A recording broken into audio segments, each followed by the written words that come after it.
கர்த்தருடைய பரிசுத்த நாமம் மகிமைப்படுவதாக. கிறிஸ்துவுக்குள் பிரியமான தேவனுடைய பிள்ளைகளே, உங்கள் யாவரையும் ஹோப் டிவி தமிழ் வாயிலாக சந்திப்பதை நான் மிகுந்த மகிழ்ச்சி அடைகிறேன். இயேசு கிறிஸ்துவின் ஈடு இணையற்ற நாமத்தினாலே உங்களை அன்போடு கூட வாழ்த்துகிறேன். கர்த்தர் உங்களை பெருக்கமாக ஆசீர்வதிப்பாராக. ஆவியின் வரங்கள் என்கிற தலைப்பின் கீழாக தொடர்ச்சியான சத்தியங்களை நாம் படித்து வருகிறோம். இந்த நாளிலும் மற்றொரு வரத்தை குறித்து நாம் தியானிக்கப் போகிறோம். இதுவரையிலும் நாம் தியானித்த வசனங்கள், தேவ ஆவியானவர் நமக்கு கற்றுக் கொடுத்த பாடங்கள் நம்முடைய வாழ்க்கையில் ஒரு மாற்றத்தை ஏற்படுத்தும் என்று நாம் ஜெபத்தோடு தொடர்ச்சியாக ஆண்டவரே, என்னுடைய வாழ்க்கையில் இந்த ஆவியின் வரங்கள் மூலமாக நீர் என்னுடைய வாழ்க்கையை மாற்ற வேண்டும் என்று ஜெபிப்போம். தேவன் நிச்சயமாக நம்முடைய வாழ்க்கையின் அனுபவத்தை மாற்றுவார். இந்த வேளையிலும் ஒரு ஜெபத்தோடு நாம் செய்திக்குள்ளாக கடந்து செல்வோம். கண்களை மூடி ஜெபிப்போம். அன்பின் ஆண்டவரே, இந்த நாளிலும் நாங்கள் படிக்கக்கூடிய சத்தியத்தை நீர் எங்களுக்கு விளக்கி நீர் எங்களோடு பேசும்படியாக இயேசு கிறிஸ்துவியாக ஜெபிக்கிறோம் நல்ல தகப்பனே, ஆமென்.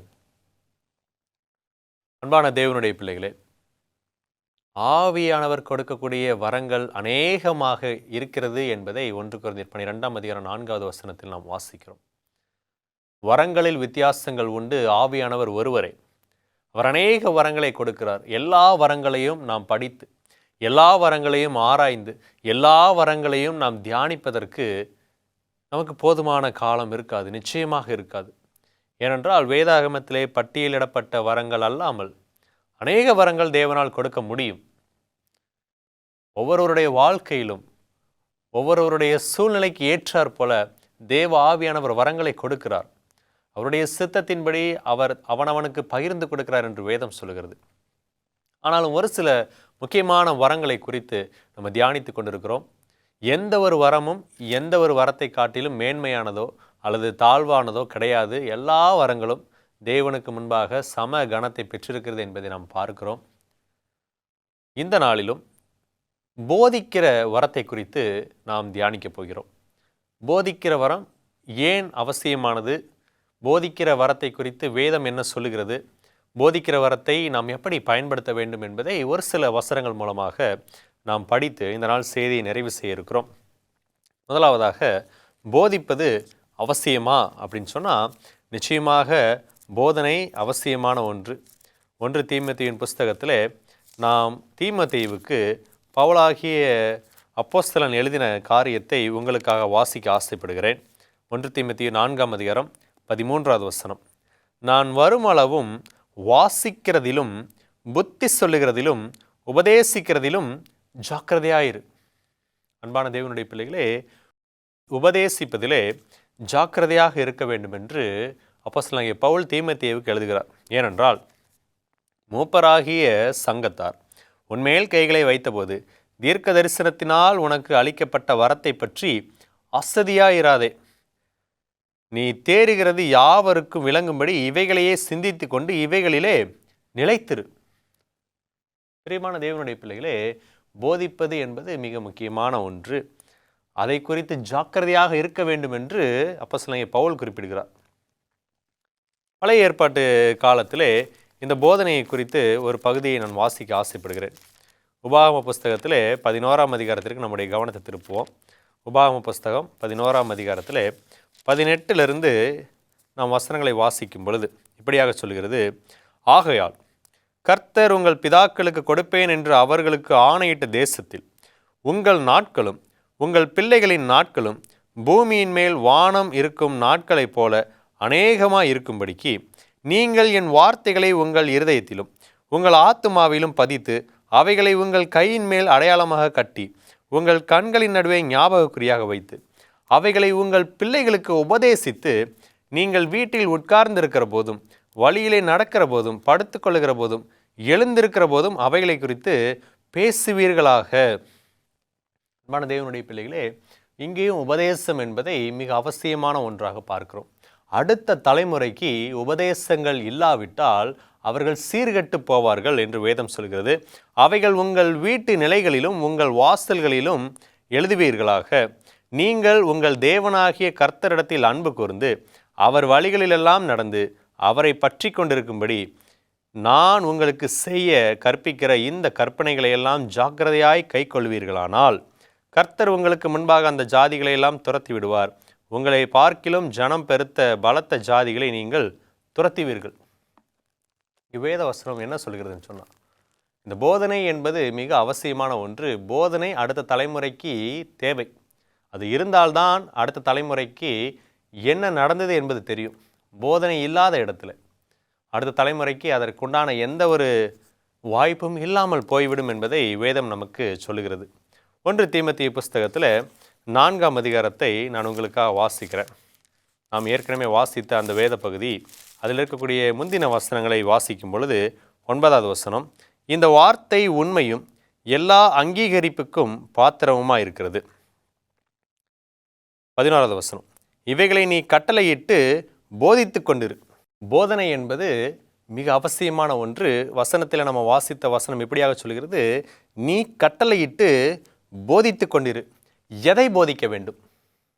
போதனை என்பது எதை அடிப்படையாக வைத்திருக்க வேண்டும்? நம்ம உபாகம புஸ்தகத்தில் வாசித்தோம். கர்த்தர் உங்களுக்கு செய்த எல்லாவற்றையும் உங்களுடைய பிள்ளைகளுக்கு போதிக்க வேண்டும் என்று. கர்த்தருடைய மகத்துவங்களை, கர்த்தருடைய அதிசயங்களை, கர்த்தருடைய வழிநடத்தலை போதிக்க வேண்டும். இங்கே நம்ம வாசிக்கிற பகுதியில் 10வது வசனம், இது நிமித்தம் பிரயாசப்படுகிறோம். 1 தீமோத்தேயு 4ஆம் அதிகாரம் 10வது வசனம், நிந்தையும் அடைகிறோம். ஏனெனில் எல்லா மனுஷருக்கும் விசேஷமாக விசுவாசிகளுக்கும் இரட்சகராகிய ஜீவனுள்ள தேவன் மேல் நம்பிக்கை வைத்திருக்கிறோம். இவைகளை நீ கட்டளையிட்டு போதித்து கொண்டிரு. தேவன் மீது வைத்திருக்கக்கூடிய விசுவாசம், தேவனுடைய ரட்சிக்கும் கிருபை, அவரை ஜீவனுள்ள தேவன், இவைகள் எல்லாவற்றையும் குறித்து போதிக்க வேண்டும். தேவனை அடிப்படையாக வைத்த போதனையாக காணப்பட வேண்டும். அன்பான தேவனுடைய பிள்ளைகளே, எதை ஆண்டவர் போதிக்க சொல்கிறார் என்று சொன்னால், அவசியமானவற்றை ஆண்டவர் போதிக்க சொல்கிறார். தீத்துவின் புஸ்தகத்தில் 2ஆம் அதிகாரம் 1வது வசனம் இப்படியாக சொல்கிறது, நீயோ ஆரோக்கியமான உபதேசத்துக்கு ஏற்றவைகளை பேசு. போதனை என்பது ஆரோக்கியமான என்றால் ஆவிக்குரிய ரீதியிலே ஆண்டவரை அடிப்படையாக வைத்தது, தேவனை அடிப்படையாக வைத்தது. நம்முடைய கர்த்தரும் இரட்சகருமாகிய இயேசு கிறிஸ்துவினாலே நமக்கு கிடைக்கக்கூடிய விசுவாசம், நமக்கு கிடைக்கக்கூடிய ரட்சிப்பு, நம்முடைய நித்திய வாழ்க்கை, இதை குறித்த சத்தியங்கள் அடங்கின போதனைகள் தான் ஆரோக்கியமானவைகள். இன்னைக்கு திருச்சபைகளிலே போதிக்கிறவர்கள், குறிப்பாக பாடங்களை கற்றுக் கொடுக்கக்கூடிய, ஓய்வு நாள் பள்ளி பாடங்களை எடுக்கக்கூடியவர்கள் கதைகளை பேசக்கூடியதையும், சம்பந்தமில்லாத உலக நாட்டு நடப்புகளை குறித்து பேசக்கூடியதை நம்ம பார்க்கிறோம். அன்பான தேவனுடைய பிள்ளைகளை, ஆரோக்கியமானவைகளை தான் பேச வேண்டும் என்று ஆண்டவர் சொல்கிறார். போதிக்கிற வரம் என்பது ஆரோக்கியமானதை பேசக்கூடியவர்கள் பெற்றிருக்கக்கூடிய ஒன்று. இதற்கு ஒரு சிறந்த எடுத்துக்காட்டாக நம்ம இயேசு கிறிஸ்துவை வேதத்திலே வாசிக்க முடியும். மத்தேயு 22ஆம் அதிகாரத்திலே 16வது வசனத்திற்கு நம்முடைய கவனத்தை திருப்பிக் கொள்வோம். மத்தேயு 22ஆம் அதிகாரத்திலே 16வது வசனம், தங்கள் சீஷரையும் ஏரோதியரையும் அவரிடத்தில் அனுப்பினார்கள். அவர்கள் வந்து, போதகரே, நீர் சத்தியமுள்ளவர் என்றும் தேவனுடைய மார்க்கத்தை சத்தியமாய் போதிக்கிறவர் என்றும் நீர் முகதாட்சண்யம் இல்லாதவராகையால் எவனை குறித்தும் உமக்கு கவலையில்லை என்றும் அறிந்திருக்கிறோம். பிரியமான தேவனுடைய பிள்ளைகளை, இங்கு சொல்லப்பட்ட வார்த்தைகளை சற்று கவனித்து பாருங்கள். ஆவியின் வரம், போதிக்கிற வரம். ஒருவேளை உங்களுக்கு ஆவியின் வரத்திலே போதிக்கிற வரம் இருக்கிறதா என்று யோசனை இருந்துச்சுன்னா, 1 பேதுரு 4ஆம் அதிகாரத்தில் 11வது வசனத்தை வாசிக்கிறேன். ஒருவன் போதித்தால் தேவனுடைய வாக்கியங்களின்படி போதிக்க கடவன். 10வது வசனம் சொல்கிறது, அவனவன் பெற்ற வரத்தின்படியே என்று. அப்போ இந்த வேத பகுதியில் நம்ம பார்க்கிறோம், போதிப்பது என்பது தேவன் கொடுக்கிற வரம். இந்த ஆவியின் வரத்தை இயேசு கிறிஸ்து எப்படி பயன்படுத்தினார்? அதுதான் மத்தேயு 22ஆம் அதிகாரம் நமக்கு கற்றுக் கொடுக்கக்கூடிய பாடம். ஒவ்வொரு வார்த்தையாக நாம் சற்று கவனமாக படிக்கும் பொழுது 16வது வசனத்தில், இங்கு பரிசேயர் சிலரை அனுப்புகிறார்கள். அனுப்பும் பொழுது அவங்க என்ன வார்த்தையை பயன்படுத்துகிறாங்கன்னா, அவர் எப்படி இருந்தாரோ அப்படியே அந்த வார்த்தையை பயன்படுத்துகிறார்கள். அவரை குற்றப்படுத்த வேண்டும் என்று சொல்லி தான் பயன்படுத்துகிறாங்க. ஆனாலும் அது உண்மையான வார்த்தைகள். முதலாவது என்ன சொல்கிறாங்கன்னு சொன்னால், போதகரே, நீர் சத்தியம் உள்ளவர் என்று. அன்பான தேவனுடைய பிள்ளைகளே, நல்ல உபதேசத்தை, ஆரோக்கியமான உபதேசத்தை போதிக்க வேண்டும் என்று சொன்னால் முதலாவது எனக்கு அந்த சத்தியம் தெரிஞ்சிருக்கணும். ஆண்டவருக்கு சத்தியம் தெரிந்திருந்தது. அவர் சிறு வயது முதலே கற்று அறிந்தவராக காணப்பட்டார். அவர் சிறு வயது முதலே வேத வசனங்களை வியாக்கியானம் செய்வதில் நேரத்தை செலவிட்டார். 12 வயதிலே அவர் எருசலேம் தேவாலயத்திற்கு சென்றபோது அவர் ரபிமார்களுக்கு மத்தியில் உட்கார்ந்து வேத காரியங்களை குறித்து தியானித்து ஆலோசனை செய்து கொண்டு பேசிக்கொண்டிருந்த, தர்க்கம் செய்து கொண்டிருந்த காரியத்தை அவர்கள் பெற்றோர் கண்டபோது ஆச்சரியப்பட்டார்கள் என்று வேதம் சொல்கிறது. சத்தியத்தை சத்தியமாக போதிக்கணும்னா முதல்ல எனக்கு சத்தியம் தெரிந்திருக்க வேண்டும். போதிக்கிற வரத்தை உடையவராக இருக்க வேண்டும் என்றால் ஆண்டவர் கொடுக்கிற சத்தியத்தை பெற்றுக்கொண்டவராக இருக்கணும், ஞானத்தை பெற்றுக்கொண்டவராக இருக்கணும். 2 கொரிந்தியர் 2ஆம் அதிகாரத்தில் 14வது வசனத்தை நான் உங்களுக்காக வாசிக்கிறேன். 2 கொரிந்தியரின் புஸ்தகம் 2ஆம் அதிகாரத்தில் 14வது வசனம். கிறிஸ்துவுக்குள் எப்பொழுதும் எங்களை வெற்றி சிறக்க பண்ணி எல்லா இடங்களிலேயும் எங்களை கொண்டு அவரை அறிகிற அறிவின் வாசனையை வெளிப்படுத்துகிற தேவனுக்கு ஸ்தோத்திரம். அன்பான தேவனுடைய பிள்ளைகளே, அந்த அறிவு, கிஃப்ட் ஆஃப் நாலேஜ், அறிவு என்பது தேவன் கொடுக்கக்கூடிய ஒரு ஆவியின் வரம். அந்த வரத்தை குறித்து நம்ம யாக்கோபு புஸ்தகத்தில் வாசிப்போம். யாக்கோபு புஸ்தகத்தில் வாசிக்கும் பொழுது 1ஆம் அதிகாரத்தில் 5வது வசனம், உங்களில் ஒருவன் ஞானத்தில் குறைவுள்ளவனாய் இருந்தால் யாவருக்கும் சம்பூரணமாய் கொடுக்கிறவரும் ஒருவரையும் கடிந்து கொள்ளாதவருமாகிய தேவனிடத்தில் கேட்க கடவன், அப்பொழுது அவனுக்கு கொடுக்கப்படும். அன்பான தேவனுடைய பிள்ளைகளே, அப்பொழுது இந்த ஞானம் என்பது, இந்த அறிவு என்பது அதுவும் ஒரு வரம், தேவன் கொடுக்கிற ஒரு வரம். ஆண்டவர் இயேசு கிறிஸ்துவை நம்ம வேதத்தில் வாசிக்கும் பொழுது வேத வசனத்தில் இப்படியாக சொல்கிறது, நீர் சத்தியமுள்ளவர் என்றும். அப்படின்னா அந்த வரத்தை ஆண்டவர் கொடுத்திருந்தார். அந்த வரத்தை இயேசு கிறிஸ்து பயன்படுத்தி இருந்தார். ஆவியானவர் மூலமாக அவர் அந்த வரத்தை பயன்படுத்தி கொண்டிருந்தார். இன்று நான் சத்தியத்தை போதிப்பதற்கு முன்பாக எனக்கு சத்தியம் தெரிந்திருக்கிறதா? போதிக்கிறவர்கள் முதலாவதாக அந்த கேள்வியை மனதில் கேட்டு பார்க்க வேண்டும். எனக்கு இந்த அறிவு என்கிற அந்த வரத்தை ஆண்டவர் கொடுத்திருக்கிறாரா? ஒருவேளை கொடுக்கலன்னு சொன்னால் கேளுங்க. யாக்கோபு 1ஆம் அதிகாரம் 5வது வசனம் சொல்கிறது, குறைவுள்ளவனாய் இருந்தால் சம்பூரணமாய் கொடுக்கிற தேவனிடத்தில் கேட்க கடவன், அப்பொழுது அவர் கொடுப்பார் என்று வேதம் சொல்கிறது. தொடர்ந்து வாசிக்கும் பொழுது 2வதாக, நீர் சத்தியமுள்ளவர் என்றும் தேவனுடைய மார்க்கத்தை சத்தியமாய் போதிக்கிறவர் என்றும். சத்தியம் எனக்கு தெரிந்திருந்தால் மாத்திரம் போதாது, ஆரோக்கியமானவைகளை பேசுன்னு தீத்துவுக்கு ஆலோசனை சொன்னவர் பவுல். தீமோத்தேயுவுக்கு ஆலோசனை சொல்லும் பொழுது நீ போதிக்கிறதிலே ஜாக்கிரதையா இரு என்று ஆலோசனை சொன்னவர் பவுல்.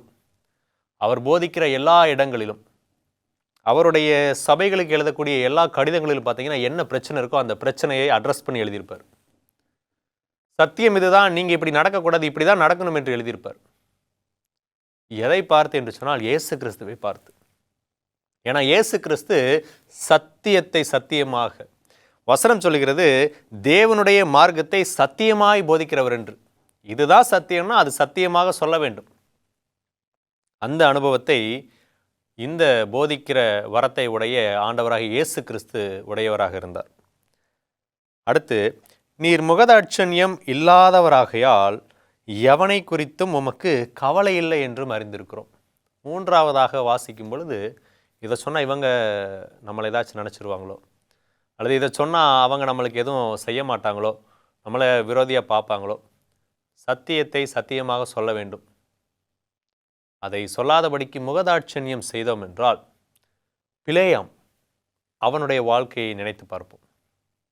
பிலேயாம் என்ன செய்தான் என்றால், ஆண்டவர் சொல்லிட்டாரு, இந்த ஜனத்தை சபிக்கக்கூடாது, இஸ்ரவேல் ஜனம் ஆசீர்வதிக்கப்பட்ட ஜனம், என்னால் ஆசீர்வதிக்கப்பட்ட ஜனத்தை நீ சபிக்கக்கூடாதுன்னு ஆண்டவர் தெளிவாக சொல்லிட்டார். ஆனால் முகதாட்சண்யம் பார்க்கிறான், போய் பாலாகின் இடத்துல தெளிவாக சொல்ல முடியல. அவனால் சொன்னால் அவர் கொடுக்கக்கூடிய அந்த ஆசீர்வாதங்கள் கிடைக்காம போயிருமோ, மாற்றி சொல்கிறாரு. ஆண்டவர் சொன்ன எல்லாவற்றையும் முழுமையாக சொல்லாமல் கொஞ்சம் மட்டும் சொல்கிறாரு. முகதாட்சண்யம் பார்த்தோம் என்று சொன்னால் நிச்சயமாக நாம் இந்த ஆவியின் வரத்தை சரியாக பயன்படுத்த முடியாது. போதிக்கிறவர்கள் சத்தியத்தை சத்தியமாக போதிக்க வேண்டும், முகதாட்சண்யம் இல்லாமல் போதிக்க வேண்டும். ஆண்டவராகிய இயேசு கிறிஸ்துவினுடைய அனுபவம், அவரே சிறந்த எடுத்துக்காட்டு. நமக்கு என்ன வேண்டும் என்றாலும் இயேசு கிறிஸ்துவை பார்க்கலாம். இயேசு கிறிஸ்துவனுடைய அனுபவத்தின் மூலமாக பார்க்கும் பொழுது அவர் இந்த 3 அனுபவங்களை உடையவராக இருந்தார். இந்த ஆவியின் வரத்தை நாமும் பெற்றுக்கொண்டவராக அப்படிப்பட்ட வாழ்க்கை வாழ வேண்டும் என்றால் இந்த 3 அனுபவம் நமக்கு வேணும். சத்தியத்தை நான் அறிந்திருக்க வேண்டும், அதற்கான அறிவு எனக்கு வேண்டும். குறைவுள்ளவனாக இருந்தால் ஆண்டவர்கிட்ட கேட்கும் பொழுது அவர் கொடுப்பார். கிடைத்ததை சத்தியமாக போதிக்க வேண்டும், எந்த கலப்படமும் இல்லாமல். 3வதாக முகதாட்சண்யம் செய்து மாற்றி பேசக்கூடாது. ஆண்டவருடைய அனுபவம். இன்னொரு அனுபவத்தையும் நம்ம வாசிப்போம். மத்தேயு 7ஆம் அதிகாரத்தில் 28, 29 வசனங்களை நான் வாசிக்கிறேன். மத்தேயு 7ஆம் அதிகாரம், மத்தேயு 5, 6, 7 மூன்றும் மலைப்பிரசங்கம், 3 அதிகாரமும். அந்த மலைப்பிரசங்கத்தினுடைய முடிவிலே 28வது வசனம் சொல்கிறது, இயேசு இந்த வார்த்தைகளை சொல்லி முடித்தபோது, இந்த 3 அதிகாரங்களும் பேசி முடித்த பின்பு, அவர் வேதபாரகரை போல் போதியாமல், அதாவது வேதபாரகர்கள் முகதாட்சண்யம் செய்தார்கள், அவர்கள் சத்தியத்தை சத்தியமாய் போதிக்கவில்லை. ஆனால் இயேசு கிறிஸ்துவோ அவர்களைப் போல் போதியாமல் அதிகாரமுடையவராய் அவர்களுக்கு போதித்தபடியால், அதிகாரம் வித் அத்தாரிட்டி என்றால் அதை ஸ்ட்ராங்காக அதிகாரமுடைய, இப்படித்தானா இப்படித்தான். ஆனால் இந்த எல்லாத்தையும் வாசித்து பார்த்தீங்கன்னு சொன்னால் இதில் எங்கேயுமே வந்துட்டு ஆண்டவர் கொடுங்கோலர் போல் பேசியிருக்க மாட்டார். அதிகாரம் உள்ளவங்கன்னா நான் தான், நீங்கள் இப்படி தான் பண்ணணும்னு ஆர்டர் போடக்கூடியதாக பேசியிருக்க மாட்டார். ஆண்டவர் எப்படி பேசியிருப்பாருன்னு சொன்னால், ஆண்டவர் எல்லாவற்றையும் அன்பினாலே பேசியிருப்பார். ஆனால் கேட்டவர்கள் அதிகாரமுடையவராக போதித்தார் என்று சொல்கிறாங்க. காரணம் என்னன்னு சொன்னால், அவருடைய வார்த்தைகள் சத்தியம் இதுதான், இப்படி தான் இருக்கணும் என்று இருந்ததை தவிர யாருக்கும் கட்டளை போடவில்லை, ஆர்டர் கொடுக்கல. ஆனால் தெளிவான வார்த்தைகள் கொடுக்கப்பட்டது. 29வது வசனம், ஜனங்கள் அவருடைய போதகத்தை குறித்து ஆச்சரியப்பட்டார்கள். ஆவியின் வரமாகி இந்த போதிக்கிற வரத்தை ஆண்டவராகிய இயேசு கிறிஸ்து பெற்றிருந்தது போல நாம் பெற்றுக்கொள்ள வேண்டும் என்றால் இந்த அனுபவங்கள் நமக்கு இருக்க வேண்டும். தொடர்ந்து அப்போஸ்தலர் நடபடிகள் புஸ்தகத்திலே நாம் வாசிக்கும் பொழுது பவுலுடைய அனுபவத்தை நாம் வாசிக்கலாம். அப்போஸ்தலர் 19ஆம் அதிகாரத்தில் 8லிருந்து 10 வசனங்களை வாசிக்கிறேன். பின்பு பவுல் ஜெப ஆலயத்தில் பிரவேசித்து தைரியமாய் பிரசங்கித்து, அங்கு இயேசு கிறிஸ்து எப்படி சத்தியத்தை சத்தியமாக சொன்னாரோ அதே போல இங்கு பவுலாய் குறித்து வாசிக்கும் பொழுது சத்தியமாய் பிரசங்கித்து, தைரியமாய் பிரசங்கித்து 3 மாதம் அளவும் தேவனுடைய ராஜ்யத்துக்கு அடுத்தவைகளை குறித்து சம்பாஷணை பண்ணி புத்தி சொல்லி கொண்டு வந்தான்.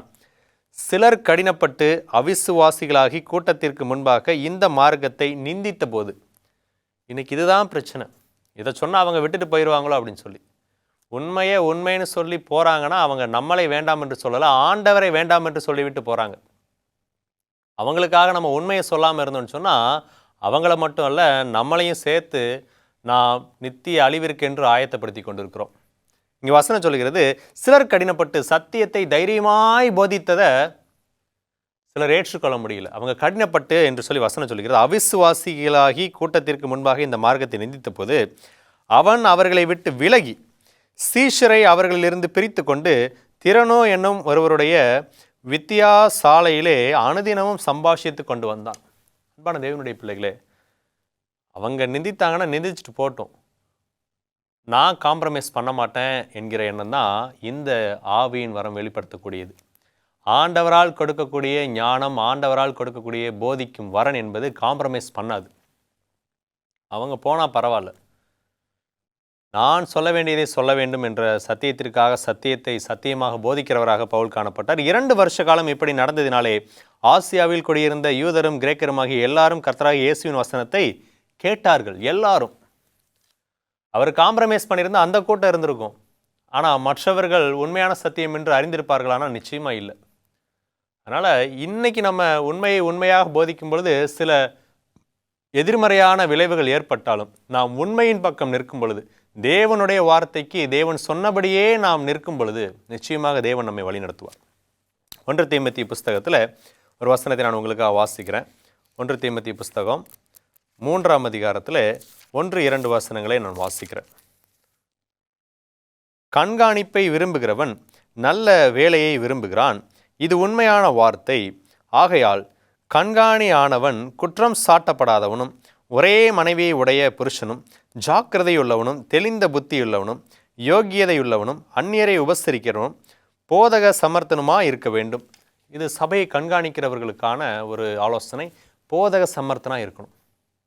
அன்பான தேவனுடைய பிள்ளைகளே, போதிக்கும் வரம் என்பது சபையை கண்காணிப்பவர்களுக்கு அவசியமான ஒன்று என்று வேதம் சொல்லுகிறது.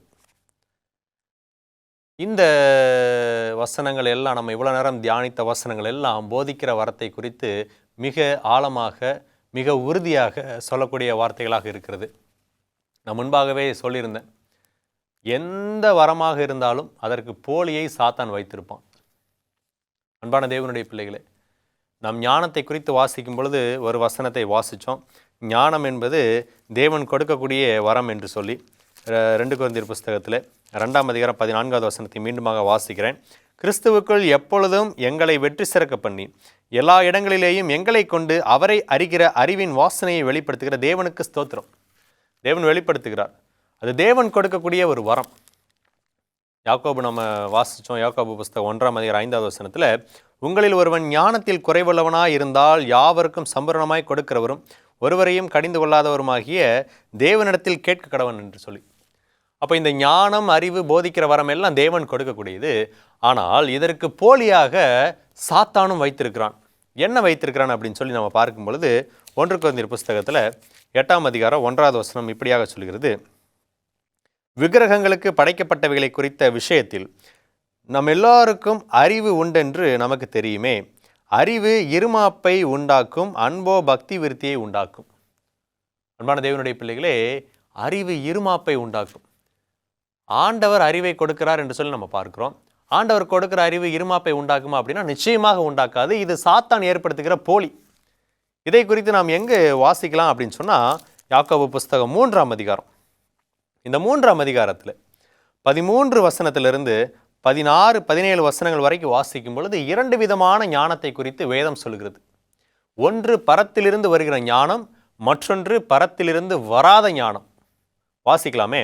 13வது வசனம், உங்களில் ஞானியும் விவேகியுமாய் இருக்கிறவன் எவனோ அவன் ஞானத்திற்குரிய சாந்தத்தோட தன் கிரியைகளை நல்ல நடக்கையினால் காண்பிக்க கடவன். உங்கள் இருதயத்திலே கசப்பான வைராக்கியத்தையும் விரோதத்தையும் வைத்தீர்களானால் நீங்கள் பெருமை பாராட்டாதிருங்கள். சத்தியத்திற்கு விரோதமாய் பொய் சொல்லாமலும் இருங்கள். இப்படிப்பட்ட ஞானம் பரத்திலிருந்து இறங்கி வருகிற ஞானமாய் இராமல் லௌகீக சம்பந்தமானதும் ஜென்ம சுபாவத்திற்குரியதும் பேய்த்தனத்துக்கு அடுத்ததுமாய் இருக்கிறது. அன்பான தேவனுடைய பிள்ளைகளே, சாத்தான் ஏற்படுத்துகிற போலி லௌகீக ஞானம், உலக சம்பந்தமான ஞானம், பேய்த்தனத்திற்கு அடுத்த ஞானம். இந்த ஞானத்தோடு போதிக்கிறவர்கள் நிச்சயமாக இயேசு கிறிஸ்துவை போல போதிக்க மாட்டார்கள். இந்த ஞானத்தோடு போதிக்கிறவர்கள் பிரிவினையை உண்டாக்குவார்கள், விரோதத்தை உண்டாக்குவார்கள், கசப்பை உண்டாக்குவார்கள், சத்தியத்திற்கு விரோதமாக பொய் சொல்வார்கள். ஆனால் அவர்களும் போதிக்க தான் செய்வாங்க. ஆனால் ஆண்டவராக இயேசு கிறிஸ்து போதித்தது போல போதிக்க மாட்டாங்க. அன்பான தேவனுடைய பிள்ளைகளை, இன்று உங்களுக்கு ஒருவேளை போதிக்கிற வரம் கொடுக்கப்படாமல் இருக்கலாம். நீங்கள் செல்லுகிற சபையிலே உங்களுடைய போதகர் ஆவிக்குரிய வரத்தை பெற்றிருக்கிறாரா? போதிக்கிற வரத்தை பெற்றிருக்கிறாரா? உங்களுடைய சபையிலே போதிக்கிறவர்கள் சத்தியத்தை சத்தியமாக போதிக்கிறார்களா?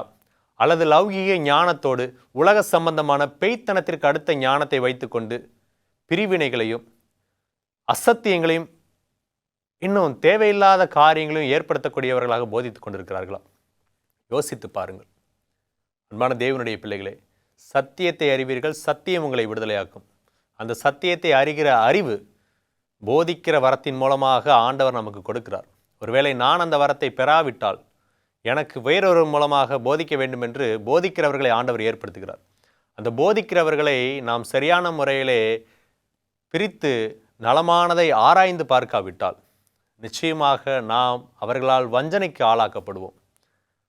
ஆவியின் வரத்தை ஆராய்ந்து பார்த்து தேவனால் போதிக்கக்கூடிய வரத்தை பெற்றிருக்கிறவர்களா என்று நாம் நல்ல முறையிலே சோதித்து பார்த்து அவர்கள் சொல்லக்கூடிய போதனைகளை ஏற்றுக்கொள்வோம்.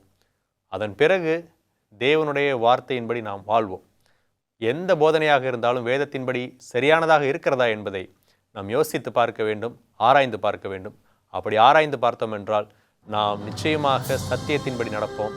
சத்தியம் நம்மை விடுதலையாக்கும். தேவன் நம்மை ஆசீர்வதித்து வழி நடத்துவார்கள். ஆமென்.